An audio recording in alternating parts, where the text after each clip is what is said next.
మీ ఇంట్లో ఆడపిల్లలు ఉన్నారా? అయితే ఈ వీడియోని మాత్రం అస్సలు మిస్ కాకండి. ప్రతి ఆడపిల్ల లైఫ్లో జరిగే మేజర్ ఈవెంట్ గురించి ఈరోజు మనము మాట్లాడుకుందాం.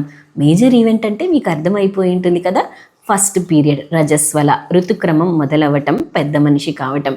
ఇలా ఏ పేరుతో చెప్పుకున్నా కూడా ప్రత్యేకంగా మన దేశంలో అయితే దీనికి చాలా చాలా ప్రాముఖ్యతే ఉంది. ఎందుకంటే ఒక ఆడపిల్ల స్త్రీగా మారే క్రమంలో వచ్చే మేజర్ చేంజ్ ఇది. దానితో పాటు పీరియడ్ మొదలైపోయిన వెంటనే ఆడపిల్లలకి ప్రెగ్నెన్సీ తెచ్చుకునే సామర్థ్యం కూడా వచ్చేస్తుంది. కాబట్టి దీనికి మరింత ప్రాముఖ్యత ఉంది. మీ పాపకి ఫస్ట్ పీరియడ్ ఎప్పుడు వస్తుందో తెలుసుకోవాలనుకుంటే స్కిప్ చేయకుండా ఈ వీడియోని చివరి వరకు చూడండి. Hi, this is doctor Grace, paediatrician and neonatologist. ఇవన్నీ కూడా చాలామంది మదర్స్ నన్ను వీడియోస్లో అడిగిన కామెంట్స్. ఆ తల్లులకి ఉపయోగపడినట్టే మీకు కూడా ఉపయోగపడాలని డీటెయిల్గా వీడియో చేస్తున్నాను. స్కిప్ చేయకుండా చివరి వరకు చూడండి. ఈరోజు మనం మాట్లాడుకోబోయే టాపిక్ ప్యూబర్టీ. ప్యూబర్టీ అన్న, ఫస్ట్ పీరియడ్ అన్న, రజస్వల, పెద్ద మనిషి కావటం, ఋతుక్రమం మొదలవ్వటం ఒకటేనా? కాదు. ఫస్ట్ పీరియడ్ని మనము సైంటిఫిక్గా అయితే మెనార్కీ అంటాం.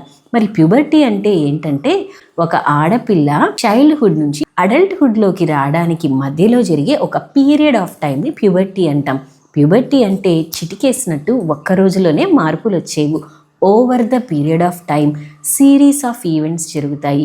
అంటే సంవత్సరాల కాలంలో ఒకదాని తర్వాత ఒకటి జరుగుతాయి అన్నమాట. అన్నీ ఒకేసారి జరిగిపోవు. ఈ ప్యూబర్టీ అనేది ఆడపిల్లల్లో ముఖ్యంగా 2 to 2.5 years డ్యూరేషన్లో జరుగుతుంది.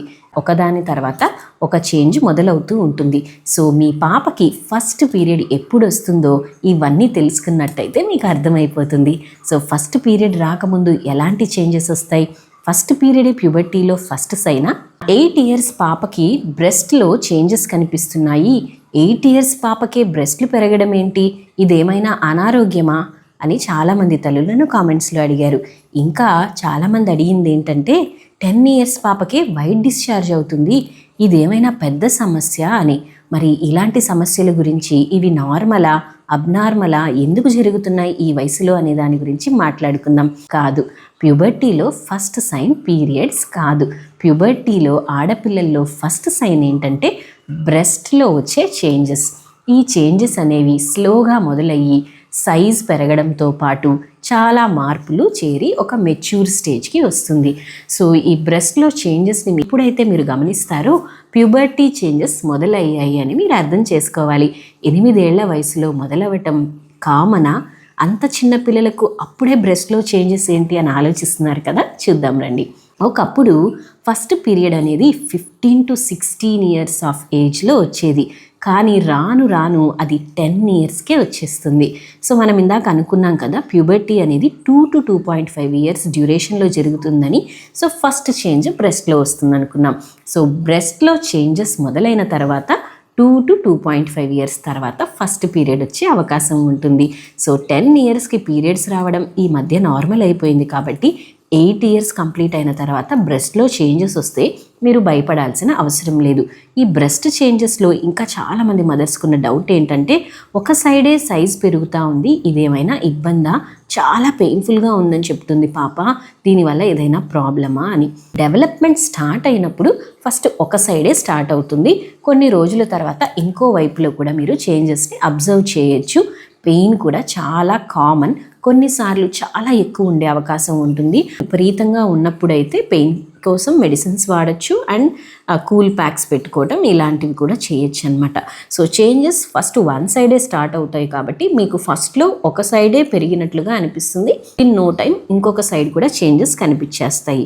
మరి బ్రెస్ట్లో ఎలాంటి చేంజెస్ వస్తే మనము భయపడాలి, ఎప్పుడు డాక్టర్ కన్సల్టేషన్ అవసరం అంటే ఒక సైడ్ మాత్రమే చేంజెస్ వస్తున్నాయి, ఇంకో సైడ్ అస్సలు చేంజెస్ ఎన్ని రోజులైనా మొదలవ్వట్లేదు, లేదా బ్రెస్ట్ని టచ్ చేసినప్పుడు గడ్డలాగా మనకి ఏదైనా తగిలినా, లేదా ఎక్కువగా ఫౌల్ స్మెల్లింగ్గా ఉన్న డిశ్చార్జ్, పస్ లాగా ఎల్లోగా డిశ్చార్జ్ వస్తున్నా కూడా వెంటనే మీ డాక్టర్ని సంప్రదించండి. First changes in breast.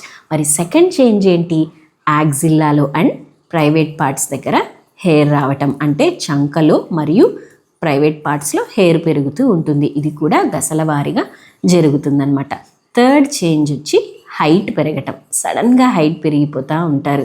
So ఈ సడన్ హైట్ స్పర్ట్ వచ్చింది అంటే ఫస్ట్ పీరియడ్ చాలా దగ్గరలో ఉందనే అర్థం. హైట్ పెరుగుతున్న టైంలోనే కొన్ని ఎమోషనల్ చేంజెస్ రావచ్చు, యాక్నీ రావచ్చు, వైట్ డిశ్చార్జ్ అవ్వచ్చు. వైట్ డిశ్చార్జ్ గురించి అయితే చాలామంది మదర్సే కంగారు పడిపోయి నన్ను ప్రశ్నలు అడుగుతూ ఉంటారు. వైట్ డిశ్చార్జ్ అనగానే అదేదో జబ్బుకు సంబంధించిందని భయం వేస్తూ ఉంటుంది. వాటర్ లాగా ఉన్న, కలర్లెస్గా ఉన్న, దురద కానీ, పెయిన్ కానీ, డిస్కంఫర్ట్ కానీ, కడుపు నొప్పి కానీ లేవు, వాసనగా లేదు అంటే దాని గురించి భయపడాల్సిన అవసరం లేదు. ఒకవేళ థిక్గా ఉండి ఫౌల్ స్మెల్లింగ్ వస్తూ ఎల్లోగా, గ్రీన్గా ఉండటం, పెరుగులాగా గడ్డలు గడ్డలుగా ఉండటం, దురద ఉండటం, పెయిన్ ఉండటం, కడుపు నొప్పి ఉండటం, ఇలాంటి సూచనలు ఉంటే మాత్రం ఇన్ఫెక్షన్ అయ్యే అవకాశం ఉంది. కాబట్టి వెంటనే మీ డాక్టర్ని సంప్రదించండి.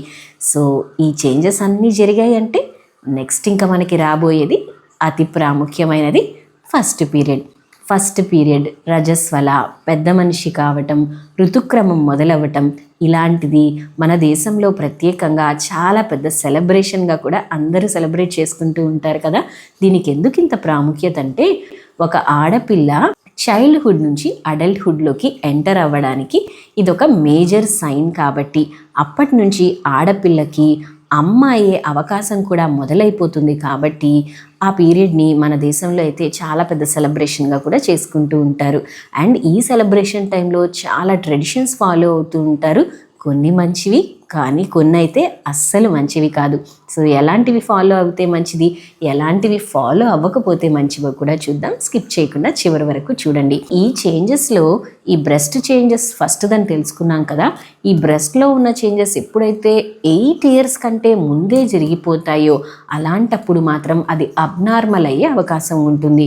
అంటే బాడీలో హార్మోనల్ ఇబ్బందులు కానీ, జెనెటిక్ సమస్యలు కానీ, ఒబేసిటీ వంటి సమస్యలు ఏవైనా ఉన్నప్పుడు ఇలా అర్లీగా ప్రికాషన్స్ ప్యూబర్టీ వచ్చేసే అవకాశం ఉంటుంది. సో మీ డాక్టర్ని కన్సల్ట్ అవ్వండి, కారణం తెలుసుకోండి.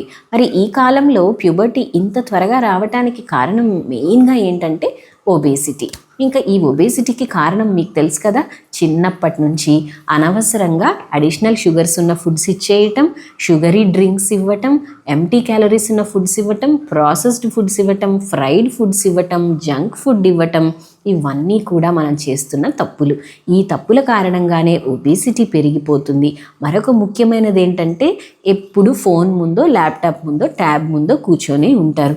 చదువు కారణమైన, వేరే కారణమైన గంటలు ఈ ఫోన్ల ముందర గడపడం ద్వారా పెరిగిపోయిన ఈ స్క్రీన్ టైం వలన ఒబేసిటీ వచ్చేస్తుంది. సెడెంటరీ లైఫ్ స్టైల్ వలన దీని కారణంగా కూడా ఒబేసిటీ వస్తుంది. ఒబేసిటీ కారణంగా అర్లీ ప్యూబర్టీ వస్తుంది. అండ్ ఇక్కడ ఒకే దగ్గర కూర్చునే పనులు చేయటం వలన సెడెంటరీ లైఫ్ స్టైల్ అయిపోయింది, ఫిజికల్ యాక్టివిటీ లేదు. సో ఫిజికల్ యాక్టివిటీ లేనప్పుడు ఆటోమేటిక్గా రావాల్సిన సమస్యలన్నీ ఒబేసిటీ ద్వారా వచ్చేస్తాయి. ఇంకా అర్లీ ప్యూబర్టీయే కాకుండా షుగర్, బీపీ, కొలెస్ట్రాల్, స్ట్రోక్స్ కానీ ఇలాంటి సమస్యలన్నీ కూడా అర్లీగా వచ్చేసే అవకాశం ఉంటుంది. సో ఈ ఒబేసిటీని మీరు ప్రివెంట్ చేసుకోగలిగితే మీ బేబీలో అర్లీగా చేంజెస్ వచ్చే అవకాశము తగ్గుతుంది. ఇందాక చెప్పిన ఈ క్రానిక్ డిసీజెస్ అన్నీ కూడా త్వరగా వచ్చే అవకాశం తగ్గిపోతుంది. సో యాజ్ ఎ పేరెంట్గా మీరు రోల్ మోడల్గా ఉంటూ మీ బేబీకి మీరు ఇవ్వాల్సిన ఫుడ్స్ ఏంటంటే, హోల్ గ్రెయిన్స్ ఇవ్వాలి, ప్రాసెస్డ్ ఫుడ్ అవాయిడ్ చేయాలి, అన్నెసెసరీ ఎంటీ క్యాలరీస్ ఉన్న డ్రింక్స్ అన్నీ అవాయిడ్ చేయాలి, ఫైబర్ రిచ్ ఫుడ్ ఇవ్వాలి, అవసరమైనంత protein 1 gram per kg protein ఇవ్వాలి, హైడ్రేషన్ చూసుకోవాలి, healthy fats like ghee and coconut oil ఇలాంటివి ఇంక్లూడ్ చేసుకోవాలి, ప్రాపర్ స్లీప్ ఉండేలాగా చూసుకోవాలి. ప్రాపర్ స్లీప్ అంటే quality of sleep at least 6 to 8 hours మన పిల్లలకి అవసరం. సో క్వాలిటీ ఆఫ్ స్లీప్ పెరగాలన్నా మళ్ళీ మనము స్క్రీన్ టైంని తగ్గించాలి, స్లీప్ హైజీన్ని పాటించాలి. స్లీప్ హైజీన్ గురించి డీటెయిల్గా ఉన్న వీడియో ఇక్కడ డిస్క్రిప్షన్లో లింక్ చేస్తాను, తప్పకుండా చూడండి. సో ఈ చేంజెస్ మీరు అబ్జర్వ్ చేస్తున్నప్పుడు మరొక ముఖ్యమైన విషయం, మీరు ఆల్రెడీ మీ అమ్మాయికి నేర్పించున్నా కూడా ఇంకొకసారి స్ట్రెస్ చేయాల్సింది ఏంటంటే సేఫ్ టచ్, అన్సేఫ్ టచ్, లేదా good touch and bad touch అని కూడా అంటాము. చాలా చాలా అవసరం.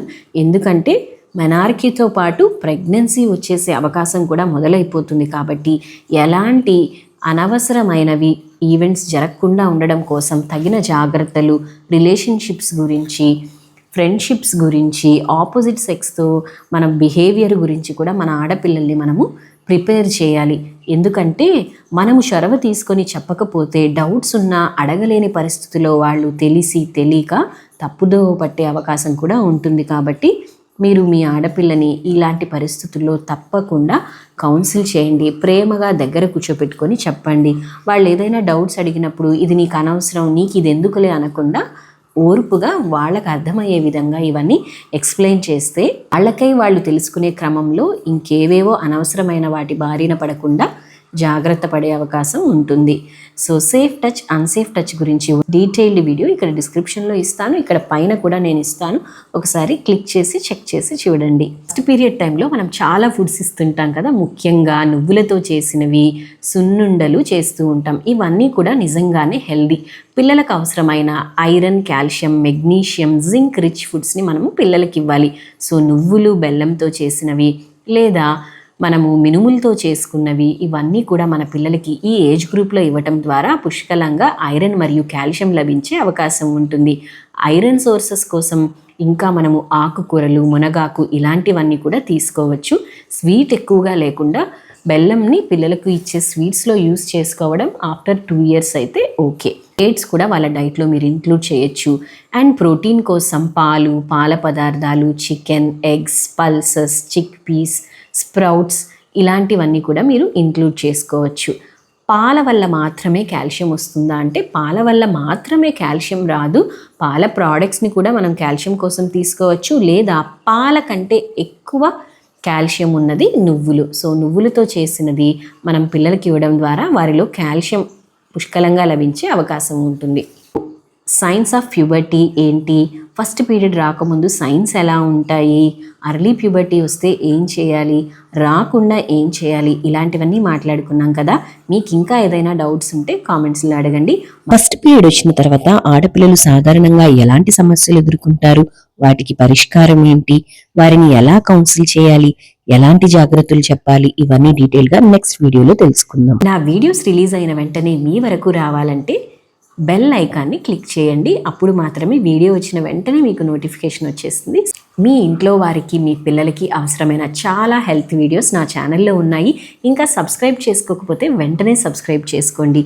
ఈ వీడియో మీకు ఉపయోగపడితే మరింత మందికి షేర్ చేయండి. మరొక మంచి వీడియోతో మళ్ళీ కలుద్దాం. అంతవరకు టేక్ కేర్.